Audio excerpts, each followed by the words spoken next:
नांदेडमध्ये महाप्रसाद खाल्ल्याने भाविकांना विषबाधा झाली। जवळपास 1000 पेक्षा अधिक जणांना विषबाधा झाली आहे। साबुदाणा भगर आमटीच्या महाप्रसादातून 1000 जणांना विषबाधा झाल्याची माहिती समोर येते।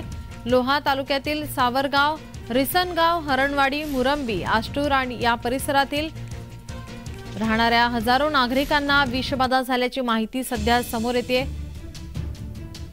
विषबाधेनंतर लोहा रुग्णालयामध्ये या रुग्णांना दाखल करण्यात आलंय। नांदेडच्या खासगी आणि सरकारी रुग्णालयामध्ये सुद्धा काहींना या ठिकाणी उपचारासाठी दाखल करण्यात आलंय। महाप्रसाद सेवनानंतर रात्री उशिरा विषबाधा झाली आहे।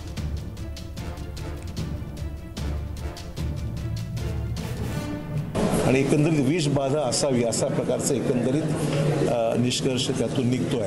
अर्थात पूर्ण माहिती आल्यानंतर त्याच्यामध्ये नेमकं कशामुळे घडलं हे सांगता येईल। साधारण निष्कर्ष आहे की विषबाधा असावी आणि आता ते फूड अँड ड्रग ॲडमिनिस्ट्रेशनची लोक त्याच्यामध्ये तपास करतात की नेमकं हे कशामुळे घडलंय। साधारण 3000 लोक बाधित असावीत आणि त्यापैकी 550-600 लोक इथे ॲडमिट झाले आहेत शंकरराव चव्हाण शासकीय वैद्यकीय महाविद्यालयामध्ये। डीन आहेत, मेडिकल सुपरिटेंडेंट आहेत, ते सर्व त्यात लक्ष घालत आहेत। इथे कोणीही पेशंट दगावलेला नाही सुदैवाने, ही एक समाधानाची बाब आहे।